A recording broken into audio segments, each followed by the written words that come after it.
দেখুন এটা কি দাদা মাটন হাঁড়ি নাকি? হ্যাঁ এটা মাটনের হাঁড়ি। দেখো এখানে কিন্তু বিরিয়ানি বাই ভলেন্টে কিন্তু একটা জিনিস দেখলাম, এখানে আলাদা করে মাটন আলাদা হাঁড়ি, চিকেন আলাদা হাঁড়ি, আর উপর থেকে কিন্তু দিয়ে দিয়ে কতটা ফার্স্টে দেওয়া আছে, ফার্স্টে দেওয়া আছে, আবার 500 গ্রাম দেওয়া হলো। দেখুন দেখুন দেখুন দেখুন দাদা এটা হচ্ছে একদম ব্যাঙ্গালোরের ঘি আছে, 840 টাকা আপনারা ইয়েতে পেয়ে যাবেন। মানে এই ঘি দিয়ে বিরিয়ানিটা হয় তোমাদের?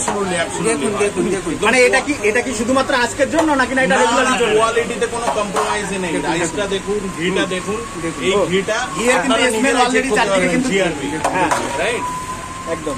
দাদা আমি তো অনেক জায়গায় দেখেছি যে মাটন আর চিকেনটা একই হাঁড়িতে করে, তোমরা আলাদা করার কারণটা কি? না সম্পূর্ণই টেস্ট ডিফারেন্ট হবে, একসাথে করলে মটন অনেকে মাটনটা পছন্দও করে না, এই কারণে অনেকে আবার করে চিকেনটা।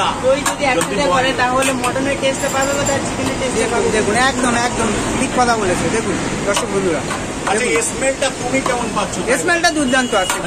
ফার্স্ট হাঁড়ি বিরিয়ানি বাই ভোল্যান্ড, ব্যাস খাও অ্যান্ড থাইল্যান্ড অ্যান্ড মানালি চলে যাও। মানে বিরিয়ানি খেয়ে হ্যাঁ দেখুন দেখুন লাকি ড্রতে জিতে। ও আবার লাকি ড্র কুপনও রেখেছো?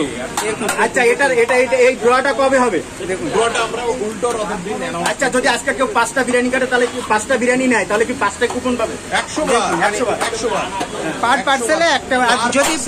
আর যদি বসে খাই তার সেক্ষেত্রে কি কুপন? বসে খাও, টেক অ্যাওয়ে, মানে অনলাইন সব জায়গায় দেখুন দেখুন জাস্ট নিয়ে দাদা মাটনটা কি বেরিয়েছে? দেখুন দেখুন দেখুন দেখুন এই দেখুন, দেখো গরম হাঁড়ি কিন্তু পরপর চলে যাচ্ছে। দেখুন প্রথম হাঁড়ি, দেখুন মাটনটা একটু দেখাও। প্রথম কিন্তু মাটনের দেখাও মাটনটা দেখাও। ও দেখো লাফাচ্ছে, দেখো মটন, দেখো দেখো দেখো সত্যি বলছি, দেখো মটন কিন্তু লাফাচ্ছে।